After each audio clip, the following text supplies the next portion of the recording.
So, first of all, I would like to know a bit about you. If you can tell me how you even got to hospitality. Okay. I think the first thing to say is that I'm an accidental hotelier. I have no formal background in hospitality whatsoever. In fact, none of the three of us who are formally owners of the Kumaon have any background in hospitality, hotel management, or even broadly, let's say the hospitality services industry. I am Indian, but I've lived a little bit all over the world, from England to Switzerland to the US. And about now 16 years back, Marta, I was working in Europe, I was working in Switzerland, and I decided that I want to go somewhere a little more challenging or a little more exciting. And I thought maybe Mexico, right? Maybe Brazil, maybe Hong Kong, I don't know. Well, I am brown, and apparently there's lots of stuff going on in India. So let's go see what's happening in India, right? But 16 years later, I'm still very much in India. So for me, childhood home was really Switzerland. This is where I completed my high school education. I love Switzerland. It's home for me as well. But I feel that there is not anything to contribute. Everything is quite perfect. Then, Everything yeah. works just fine, right? So, which is a lovely thing. Don't get me wrong, but still, I felt I wanted to do something, create something, and which is why I guess I ended up in the developing world and specifically in India. Now, how did the Kumau come about, right? I became friends with my now business partner through a common friend, Vikram, who is my, original partner in the Kumau, was studying, doing environmental science PhD at the University of Oxford. And my very dear friend from childhood was doing his master's also at Oxford. So he connected the two of us, and it just so happened that Vikram had a house in Sri Lanka, of all places. So around Mhm. 2011, 2012, I visited Vikram and traveled around Sri Lanka for about 10 days. That is when, Marta, I firstly saw the lovely house that he was living in. I then got to know the lovely architects who had designed that house. I became very, very fascinated with Sri Lankan design, Sri Lankan tropical, modernist sort of approaches, building in nature, not trying to take over nature, understanding that there is nothing more beautiful. And so the thought came that there is a lot of opportunity in Sri Lanka.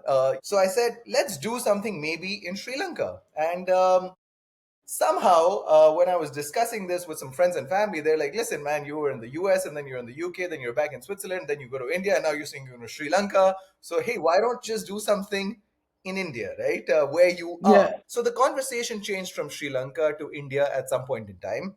And instead of being on the beach or in the tropical, let's say, in the tropics and in the jungles, we ended up actually working on a site which is in the high Himalayas. So a completely different climate, a completely different context also for the architects. But I wanted to work with the same architects. So that's how basically this team came together, right? Yeah. How Yes. did you find the land then?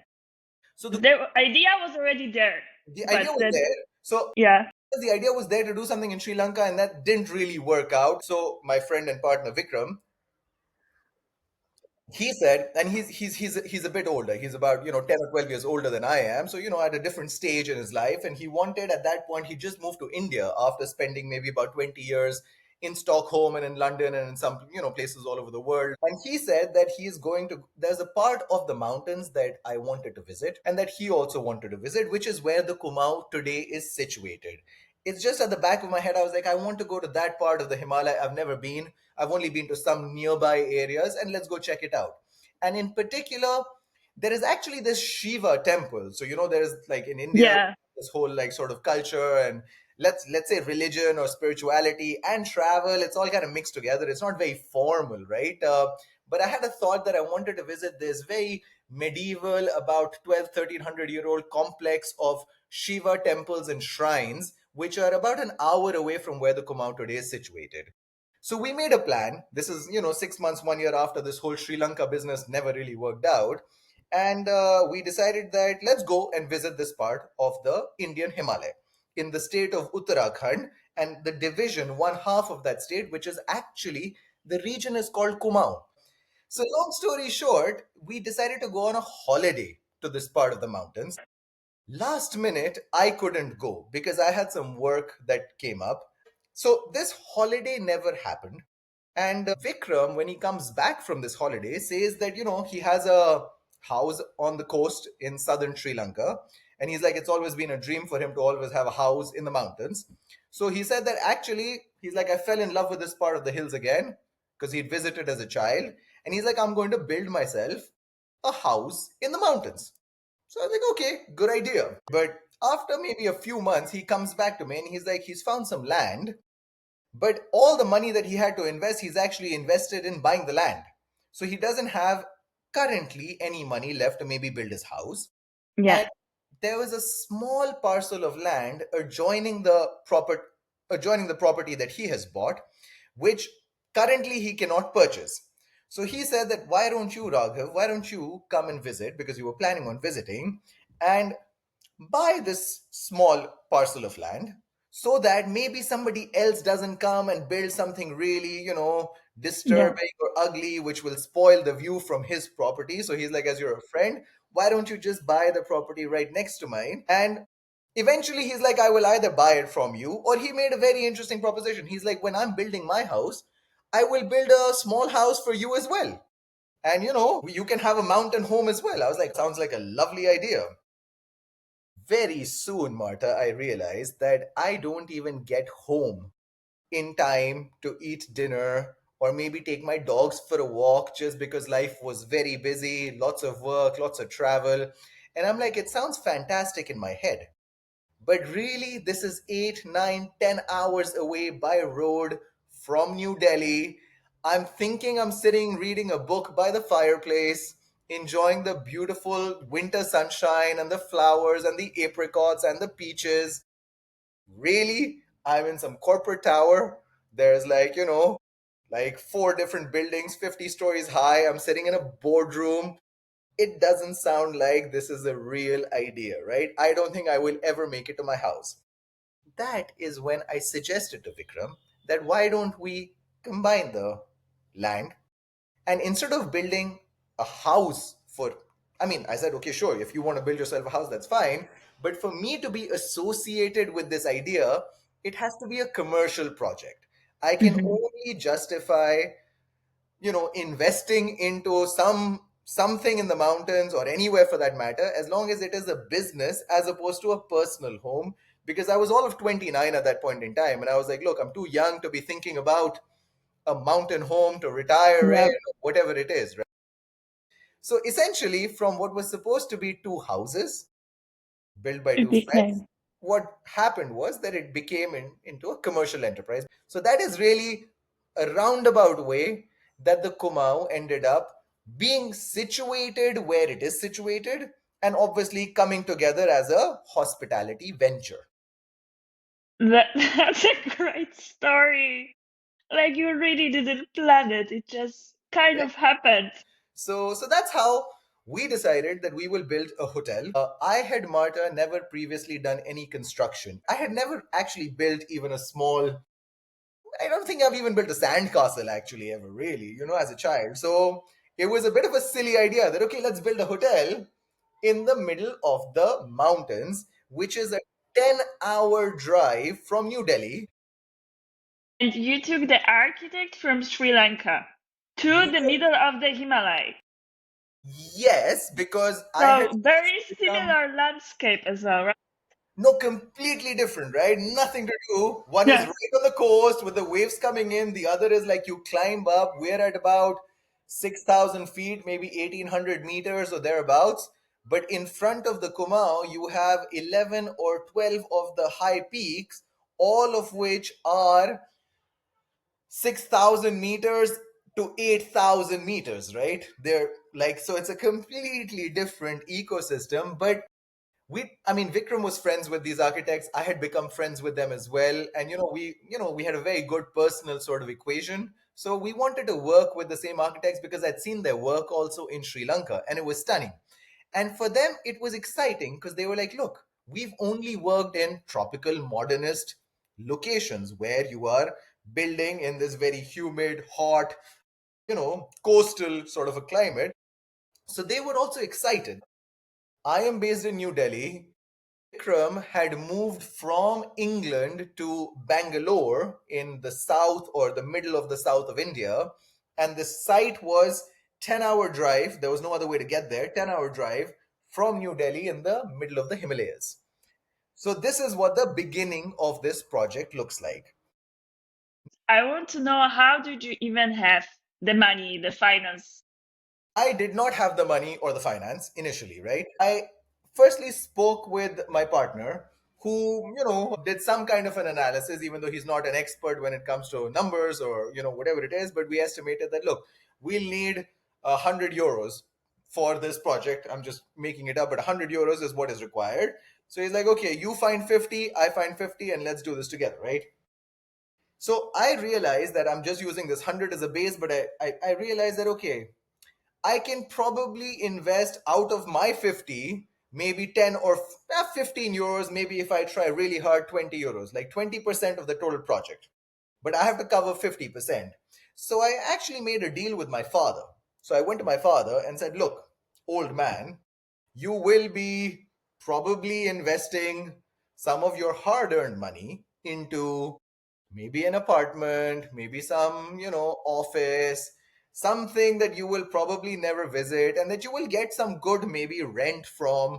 You will most likely ask me to manage that investment for you as I do anyway. So instead of your earning, and this was my sort of, I have no idea by the way, but this was my hope. Yeah.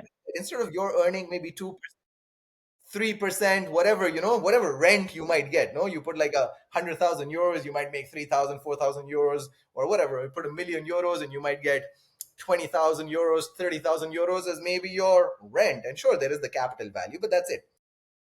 I told him that, look, if you give me the balance, so I was like, I will put in 1 rupee or 1 euro for every 1 rupee I put in, working, saving, and investing. You put in 3 euros. So I had a deal with my father that for every one, he puts in the balance three, and it will be his investment, and he will earn a much better return than he would earn if he had invested into real estate somewhere, right? That was it. I was like, look, I think I can generate, if you think that you can earn 3% interest, I think I can generate 15% return on your money. So 5 times more than you would probably earn from your very safe investment. This is not a very safe investment, it's a completely random idea. But I believe that there is something there. So, will you help me out? Because I don't think the banks will. I don't think that any formal investor would. So, my father agreed. I don't know how he agreed, but he agreed, right? So, he's like, okay, you put in one, and I will put in three. So, this is how I actually, Marta, had started a consulting business pretty much at the same time that the idea of the Kumaon came together.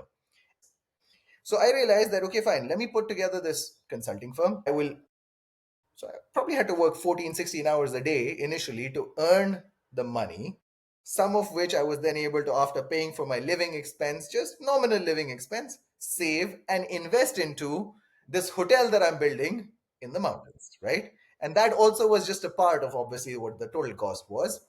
Now, cutting forward to about a year, year and a half after we started our construction, about a year after we started a construction, the initial estimate that it will cost us 100 euros to build, so to speak, we had spent 100 euros and the structure, just the structure was ready, right? Nothing except just the shell. And we're like, oh, wait a second, I think we miscalculated what this project will end up costing, right? So that became another dilemma to solve. Like I said, accidental hotelier, no experience in construction management, real estate, nothing, etc., etc. So very poor understanding of the finances. And therefore, it was almost like, let's discover, let us move, but let's have the vision clear. Let's have the intention of what you're trying to do, and you solve for the challenge, you solve for the hurdle as they come. So basically, it was you, Vikram, and your dad who invested in the hotel to Effect, build the shell. And then once the shell was done, then how did you get the money?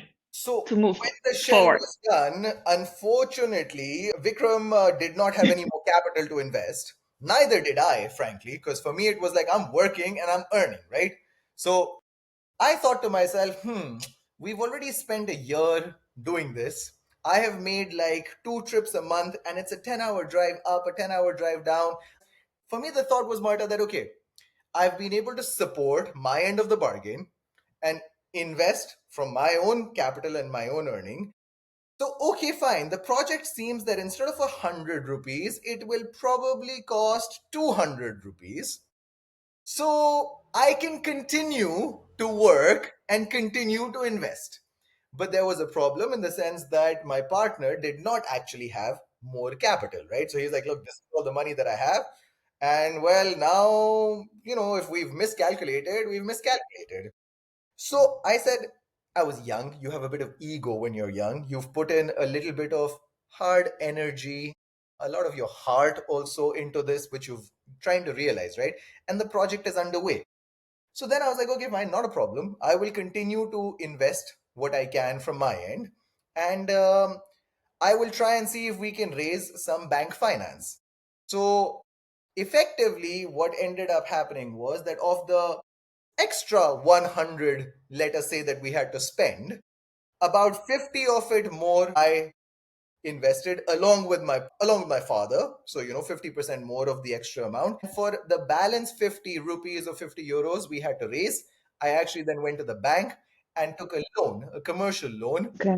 against the asset, against basically the land, all the equipment, etc., which was just about enough to sanction that what was maybe 25% of the project cost, because we didn't have any other collateral, we didn't have any other instruments to be able to raise the money. So again, it took a while because you have to kind of figure things out. Construction is still going on. But after having put in 1 year of work, I did not want to stop. I was like, look, Of course. and my job is to just translate that vision, right? Like it's like I'm the canvas at best, but the artist will paint on it. I need to make sure that the canvas is standing on three legs. That's Yeah. it. That's it.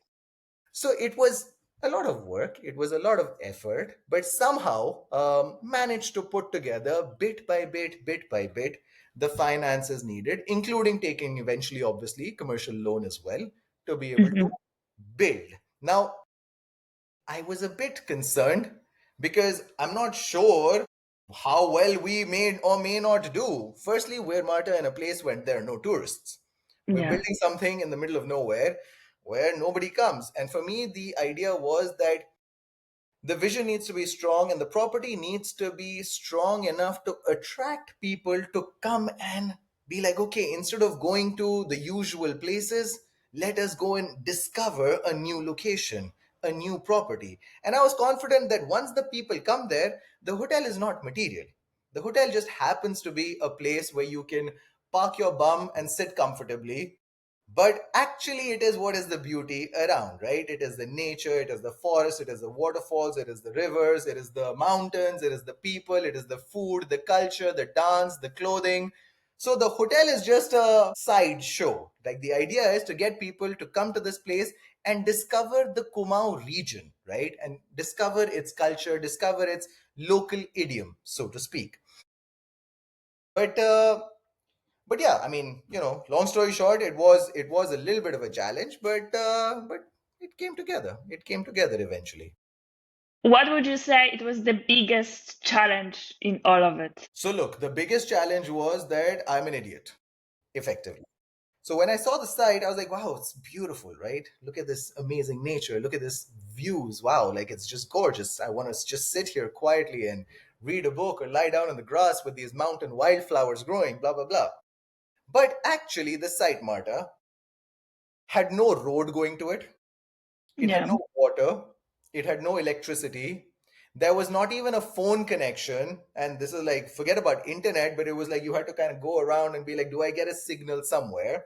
So when we called the contractors from nearby towns and cities, which are 2, 3 hours away, to actually meet with the architects, the contractors looked at us and were like, very good idea, but how about you build a road first And then we will, come and figure out what the cost of building this hotel will be. But before we can do that, I think we need a road, because otherwise we cannot get any of our equipment or any of our materials. But you've already bought the land We've at already that time. the land. I'm like, build a road. Okay. Did not think of that. Yeah. So the way to get to the Kumaon is like there's a metal road at the top, and then there's sort of a broken road, like a country road that goes Mm-hmm. down the side of a mountain for about a kilometer, and then it finishes at a village head. And from there, you have a walking hiking trail, which is called a Pagdandi in Hindi. So you have a hiking trail that goes from the village head for about 400 meters, not very far, but about 400 meters from the maximum place where you can maybe take a car and just jump off. But the last 400 meters, you kind of have to walk down a mountain trail and then you get to the site.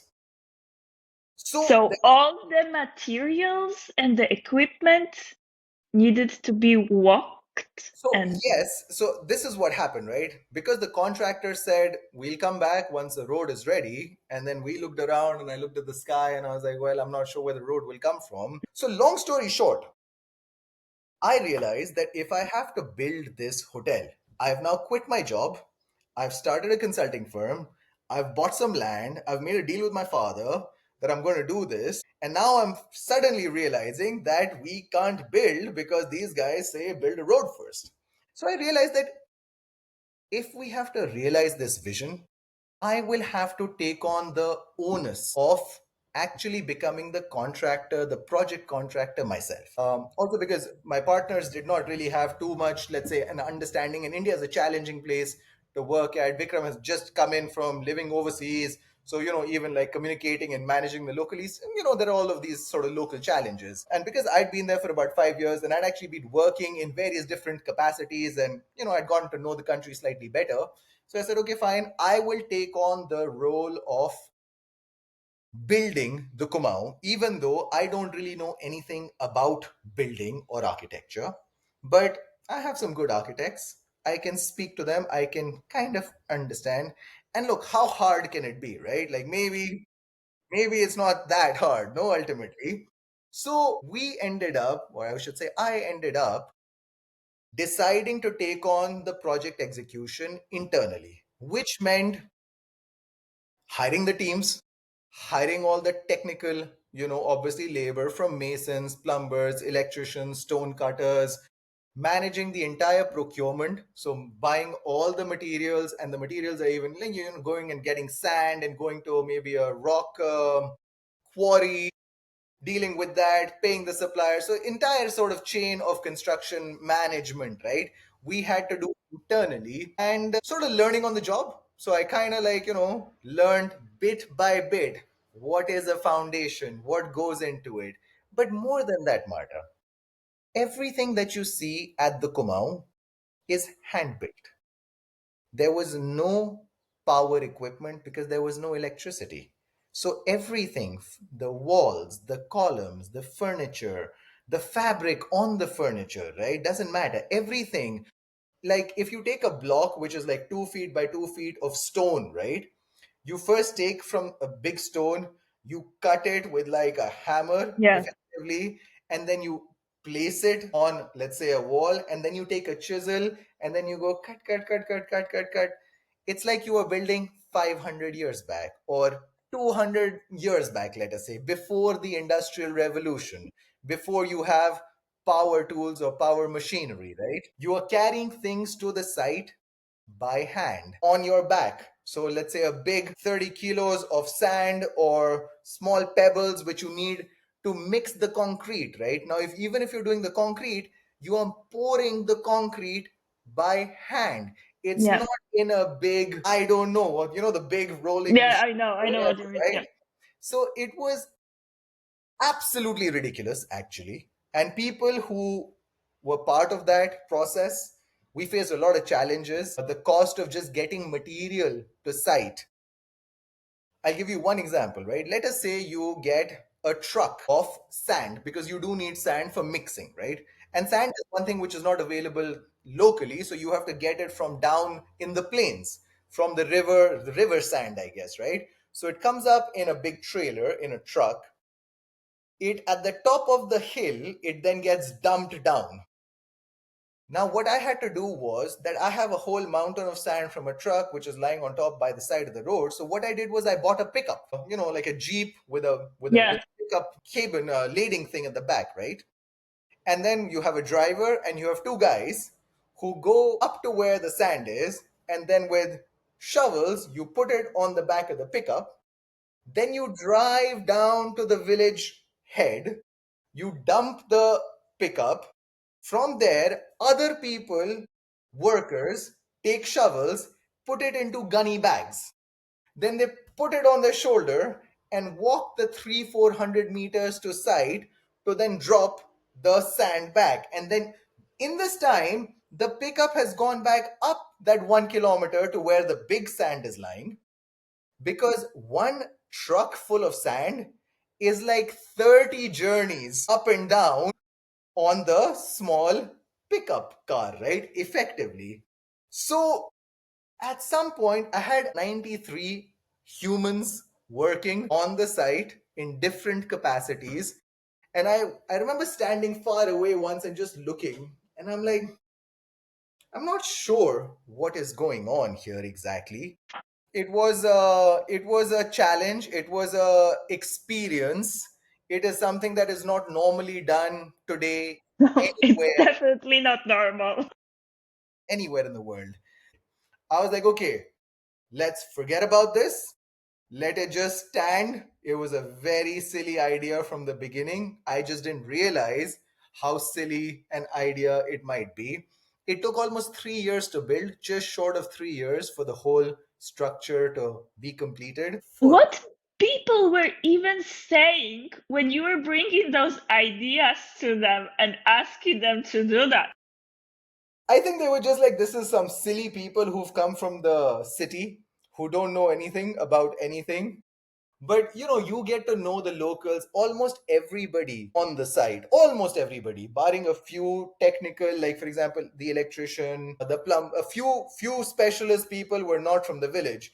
But I had everybody who was working on site from the local community, right? And we were like, okay, we're building something here, so it provides employment, because these are challenges in many parts of the world, that young people don't want to do agriculture. There is water stress in the mountains, in that part of the mountains in particular. So, young people have all left for the cities. It's only the very old and the very young who are there. For example, women oftentimes, unfortunately, do so much work, it's mind boggling. They do everything. The men seem to do nothing, right? Like, it's like these women are super women. Honestly, for me, it was that we had everybody from the village participating in this project, and I was able to provide, and to me that really was probably the one of the nicest things in the beginning, right? That you're able to provide livelihood and employment to so many Hmm. people. Sure, you might be working like 15 hours a day to earn some money to put it into this project, but ultimately it is also going not to a large contracting company from New Delhi or Bombay or London or wherever. Yeah. It's like going back into that community. So Hmm. the villagers honestly like were like, let's do this, right? And they weren't questioning what I was saying. Like, the glass is not made by us, right? But imagine taking like these 10 feet by 12 feet tall panels of glass, holding them, making sure it doesn't touch a branch somewhere, so that it gets to the site without being broken or whatever, right? But putting it together is all done by hand. Most of the staff at the Kumaon today, barring one, two, three people, we have 37 people who work at the property. In total, I have a Hmm. team of 37 there. 34 of the 37 are from our nearby or adjoining villages. And about half the people who are today part of the service team of the Kumao were actually part of the construction team. So, from construction to actually service, right? And these are folks who may have never sat on a dining table. They may never have, cut, I don't know, an Yeah. omelette with a fork or a knife. Doesn't matter. You don't need to go to École Hotelière de Lausanne or go to Les Roches or go to Cordon Bleu necessarily. Those are excellent institutions and they provide excellent training. But it's not required if what you're trying to promote is a different way of Hmm. hospitality, and if you're trying to provide a different experience, right? It's not the Ritz, basically. Yeah. Now, when you like look back at all of it, would you even start it again if you knew everything what you know right now? If I had the precognition, effectively, like you're saying, probably not. Yeah. Probably Yeah, not. I guess so. Don't think so. So we do say that look, it came together somehow by a little bit of inspiration. You can call it divine inspiration, you can call it the folly of youth, whatever it is, it came together. But yes, it probably would not, I could not Yeah. No, just. I agree. After hearing all the story, I only think when you're in your teens and you just bought the land and you realize, okay, I already put some money in it, let's do something But that you could makes you have keep left it going. also, one could have just been like, okay, you made a mistake. It's a piece of land. Maybe you can pitch some tents on it. It's like, don't put more Yeah. money into something that you know is already sounding like impossible. But that's where ego, I think, comes in. Yeah. And ego can sometimes be a good thing. Yeah. Sometimes. Usually not. But sometimes, if you can channel it in the right direction, then maybe. Were you thinking about giving up a lot of Twice. times, huh? At, Twice. at least twice. Over the 3 years that we were building, twice I distinctly remember thinking that, I mean, like I told you earlier, at one point, one evening, I'm standing on the ridge near where the property is, and I see this line of this truck coming and this thing going, and I'm just like, okay, this is really silly, right? Like, this is just absolutely insane. What is going on? I need 20 people just to move things from the road onto the site, and four mules. Literally, we also had like beasts of Yeah. burden. And I've just come to the site, and the guy who owns the mules is like complaining because he's not been paid in the past few days. And usually I had to get there to solve the issue or whatever, because you have interpersonal issues always, you have local cultural things happening, and you kind of have to learn these things, no? So, no, a few times I did think about it, but eventually, because I had decided that I want to do this, and I told my friends and family that I'm doing this, and everybody was very encouraging of the idea. I'm not sure why, because it on paper didn't make any sense. But yeah, I mean, it came together somehow. When was the moment that you realized, okay, it's actually gonna work out? Was it when you got the loan from the bank or? No, because this was all for just building, right? We still didn't know whether anybody Yeah. will come, right? Like, I mean, the Yeah. first thing was to actually get the project ready. And then it was that, okay, how will we convince people to get there? So those thoughts were not even in my head, right? We were like, we will learn, we will experiment, we will see. I just believed in the architects because I just thought that the work that they had done, whatever I'd seen in Sri Lanka, was beautiful. So I was confident, even though I could not visualize. I really had no idea what we were building almost at one level, right? And that's a challenge and sort of like the beauty of working with these guys. I've continued to work with the same architects in different capacities in future. But to me, it was like, okay, I know I'm working with people who I trust in terms of their aesthetic vision, and the rest we'll see. We'll see how it comes together, right? But I was like, this place is so beautiful that as long as I build something beautiful here, people hopefully will come. Welcome. Hopefully, that was the thought. Even though it's very hard to get to, but people do come. So when I think it was about we received our first guest in May of 2017. I think that in December 2018, about a year and a half after we had started, I was visiting, and I was there for a few days, and I don't manage to go very often. But Hmm. I was there for a couple of days in winter, around Christmas, New Year's. That one night, I went to bed. The team, everything was operational. And when I woke up in the morning, I was very relaxed, very comfortable, and it was a genuinely beautiful experience. And I thought back, and it's not like I have the most experience traveling around all the most gorgeous hotels or whatever, but whatever. I've traveled around the world. I've been privileged enough to, see the world in different contexts or capacities. And when I woke up that morning, which must have been December 2018, maybe January 2019, I was like, okay, you know what? This has come together because it also took a year or longer for the service quotient, right? Like, Yeah.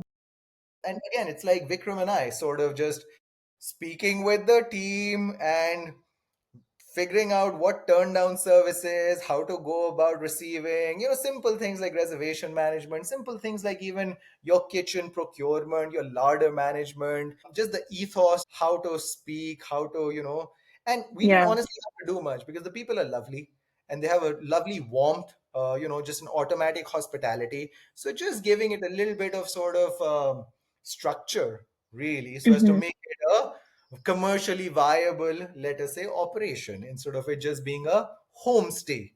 I mean, it's not a homestay, it's a hotel ultimately. So, yeah, I think about a year and a half after we started is the first time I got the feeling that this is something that surprisingly I was quite happy to experience myself because you are always the most critical, I've realized, of your own effort. When you're putting something together, you notice some of the micro details, some of the micro faults, as you may imagine. It's only later that I saw that 99.9% of people don't even see it. They have no idea. And you might be like, oh, that's not right exactly. And like, if you raise it and people are like, what are you talking about? Like, what? But that happens, right? Anything that's your baby or that's your creation or that's your energy. Exactly.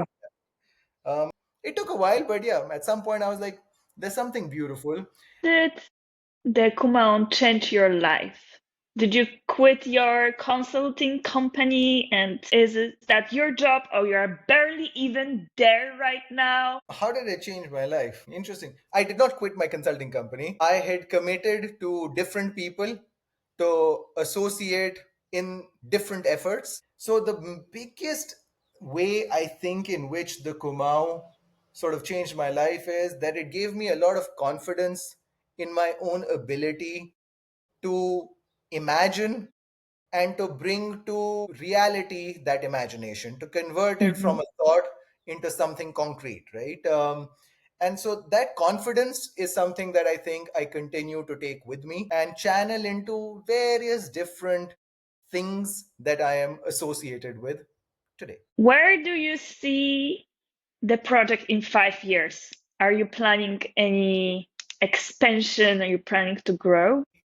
One of the things that I was told was two things. One, that where we are building, this was by the former CEO or director of Oberoi Hotels. I'm not sure whether you're familiar with Oberoi Hotels, but it is one of the sort of premier luxury hospitality chains in India or out of India. There's the Taj group of hotels, and then there's the Oberoi group of hotels, which are, I think, very, very high quality luxury hospitality. And the former president or director of Oberoi Hotels told me, Raghav, you are building a hotel in what is actually the lowest occupancy region in the country. So he's like, genuinely, this is not the most commercial location to build a hospitality venture because this is all the formal data that they, I suppose, analyze or have access to. And the second thing that I was told by a lot of people was that you will find it very hard to achieve commercial viability if you are less than 20 keys. But I was told that to make a commercially viable 10-room hotel is a challenge, and it will be especially a challenge in this region, which historically has very low annual occupancy. Outside of some micro destinations which have high occupancy, generally the region sees very low footfalls. So I think that in 5 years, I mean, so the question is that at this point in time, we've had thoughts and discussions about expanding the number of rooms, but some of those challenges, Marta, still persist, right? That if we were to increase our capacity. I've thought about adding a dedicated sort of a yoga pavilion. I've thought about adding a dedicated spa. Currently, we have two spa, like, treatment rooms, but I was thinking that we could have a separate sort of a spa area, right? In which then you increase the number of sort of wellness offerings that you have. I was also thinking, I'm calling it a yoga pavilion, but like there's been this idea of creating a glass pavilion in which you can do various things, right? Including, for example, yoga, but other sort of activities, especially around wellness, especially around health and healing, and incorporate that because that's something I'm very passionate about as well. And I've been trying to see how I can complement my having different sort of ventures and combining them so as to offer something which is distinct, which is synergistic, maybe to people who are experiencing it. But I always come back to the thought about the challenge of now, while I know construction, I know building, I have built several things over the years since I built the Kumau, building on my having learned the hard way. But one, it's a running property. So to add any extra work in a running property, there is some disruption required. But much more than that, Marta, is my lack of really honestly time, right? I have a lot of other things which I am associated with and which all demand a fair amount of time and attention.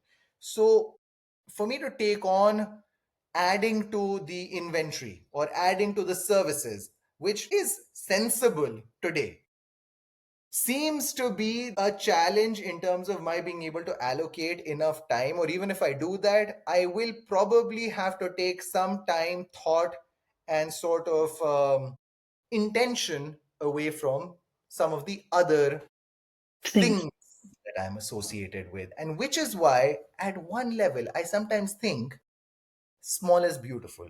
Yes. Keep it authentic. Many people have now come to that region.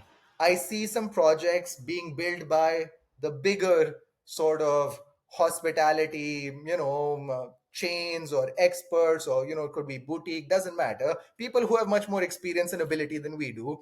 And I see references to what we've done. And it's very positive, actually. Like I'm very happy to see other people. And some people are like, okay, they might be copying. And I'm like, no, it's fine. It's adding to the area, and it's flattering also at the same time that look, if somebody is doing something similar to what you've done, it's in a way a compliment. The way I look at it, it's a Hmm. compliment that why not let people do what they're doing.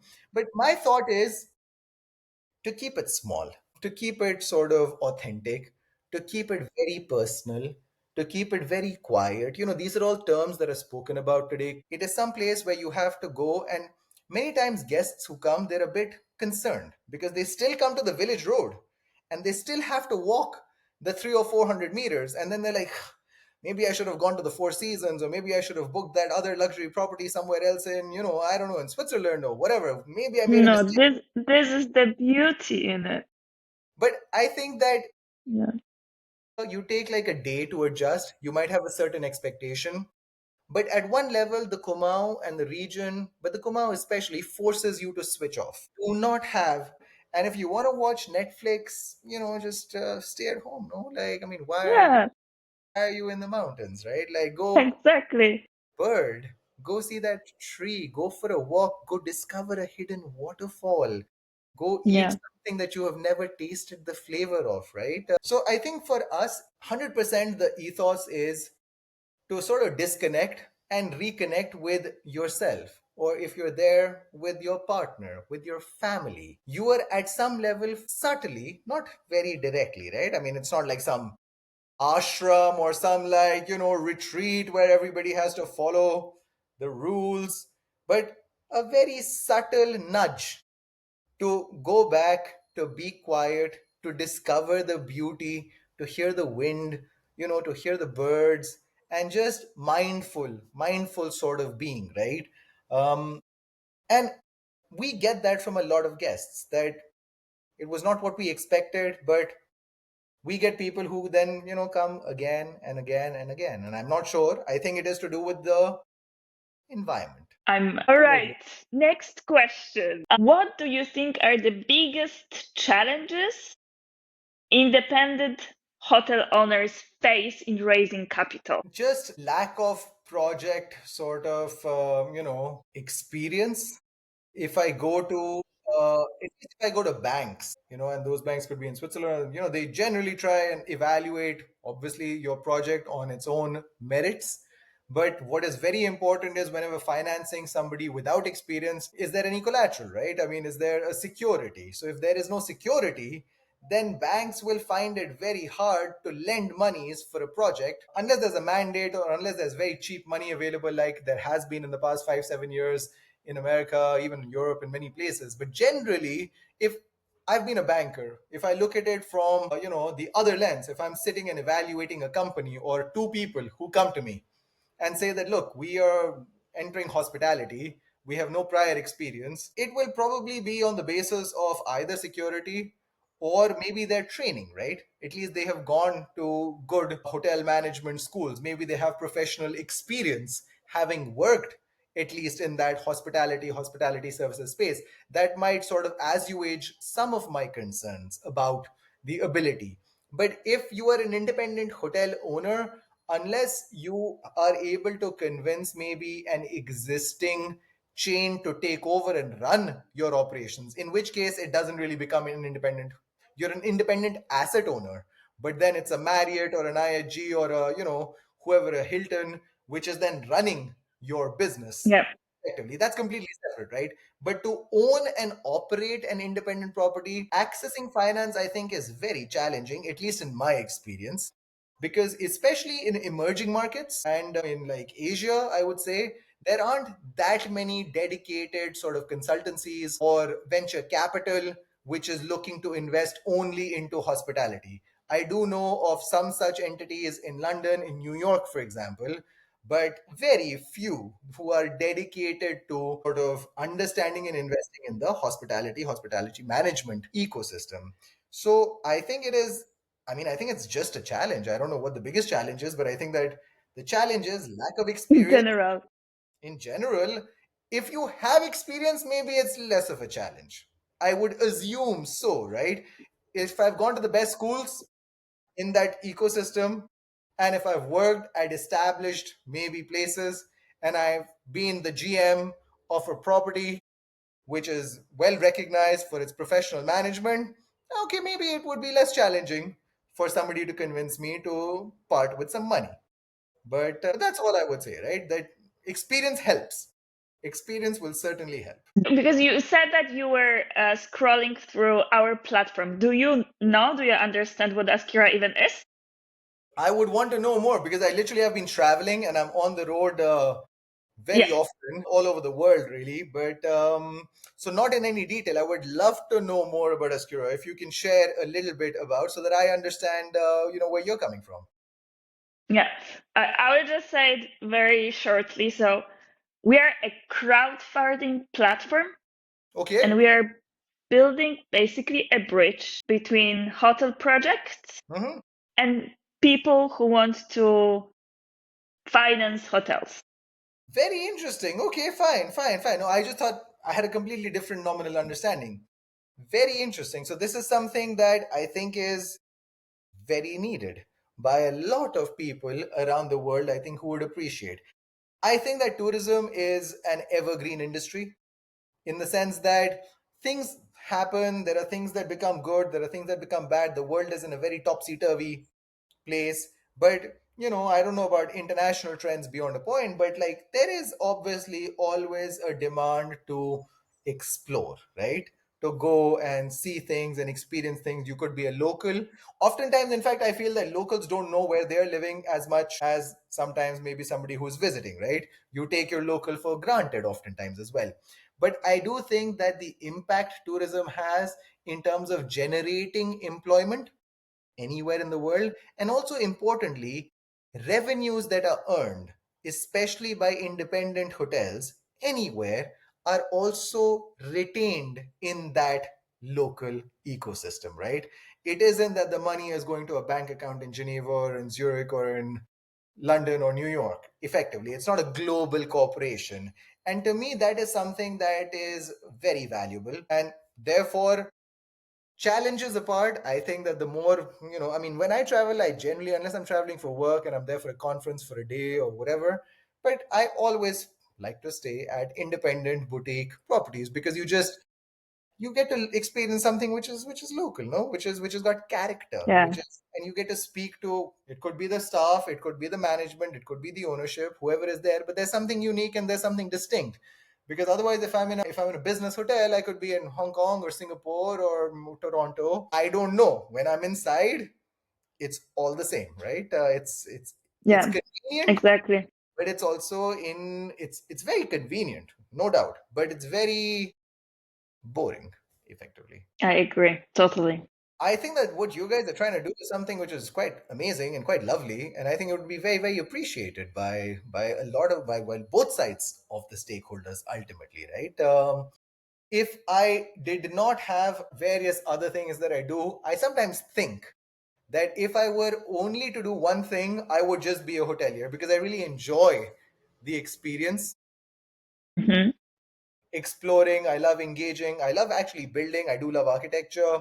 And many times I think that if I had not taken decisions to do honestly like 10 different things, but if I had not taken those decisions and I could just like kind of sit back, and if there's one thing I would do, I would probably invest in other hospitality projects. Not even ones in which I am, let's say, envisioning, creating, and executing, but being associated almost, I guess as a mentor, as an investor combined, right? Like taking my experience, finding energy that I think I probably had. I don't think I have right now. At least I don't imagine so.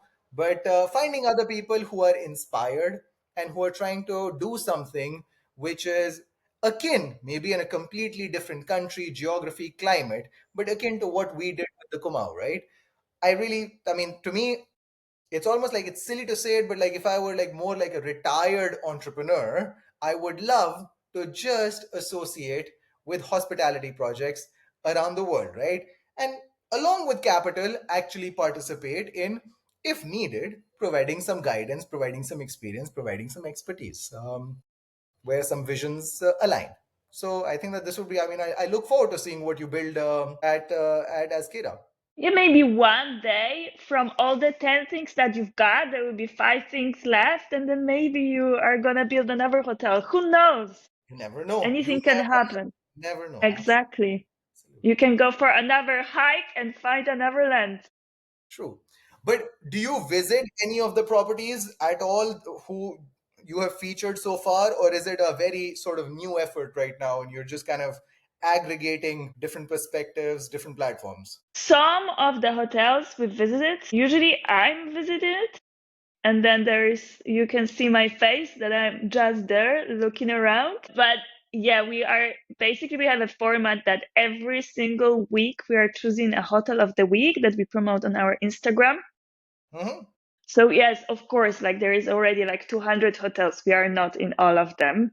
Hmm. Definitely not. And then, yes, I just started this year, since January, the format like talking with hotel owners. Hmm. So from all the interviews we had so far, no, I haven't been personally to the If I hotels. can But encourage you then, I would love to. I would love to go and do those interviews in person. no, I hope so one day we're gonna be doing it. absolutely. All I will say is that next time you think of, instead of traveling west to Mexico, if you ever are traveling east, then more than welcome for you and the team to visit us at the Kumau. All you have to do is reach out and just write to us, just message, and we'll take care of the rest. It'll be a pleasure to host all of you. No, I would love to. I really would love to go to India. I'm really into spirituality as well, so I really want to go to India for like a yoga retreat or something like this. Yeah. So So maybe one day. at the Kumau might be something that happens in future. Yeah. There is a I lot. have the last question for you. Absolutely, Yes. absolutely. What's the one lesson you would share with a first time hotel owner? I think two things, right? We use the word diligence. It is very Mm-hmm. important to not do your legal diligence, or in fact, I'm just going to say one thing. Forget about financial diligence and legal diligence, which is very common, and you can do it for whether you're setting up a new burger joint or whether you're setting up a new mobile phone manufacturing facility. I don't know, whatever the case may be. But I think the most important thing to do is to do diligence, let's say, on the people that you're working with. And I'm saying this in a general sense, right? That it is very useful, unlike in our case, when it was sort of discovering, and that leads to delays, that leads to challenges, to actually know what your capabilities are. So know what you can do, what you are good at. Know what your partners can do, what they're good at. Know what your team of technical experts can do and not do, right? If you spend some time actually understanding that before you break ground, before you actually invest heavy capital, and all of these projects usually are significant investments, right? Relatively speaking, unless you come from a lot of money or something. But generally speaking, anything that you build does take money wherever you are building, I would imagine, right? I mean, it's almost shocking, Marta, but real estate in India generally, like, sure, Geneva is very expensive, but so is Mumbai or Delhi, right? Ridiculously expensive. But most of land, for example, in India is much more expensive than Europe. Like, and it's something that normally you would think that it's cheap, but actually Yeah. it's not. Like, the most expensive apartments in Geneva or in New York will be triple the price of the most expensive apartment, maybe not triple, but double the price of the most expensive apartment, maybe, or house in Delhi or Mumbai. But if you go and buy an acre of land, I can buy, in Europe, maybe sometimes at 10% of what it costs me to buy in India. And these are things which are not automatic, because you think that, okay, it's a developing country, it's got a low per capita. Sure, it's a very large economy, but there are a billion people, so okay, it's a big overall economy, but it's still a developing country. It doesn't have the same level of income that a Poland does, for that matter, right? But because there are 1.5 billion people, there is always a demand on land. So even the Hmm. local person in the smallest villages values land that much. Whereas if I go out into the Loire Valley, if I go out into the Po, in northern Italy or wherever, no, people want to be in Milano, they want to be in Genoa, they want to be, in Torino.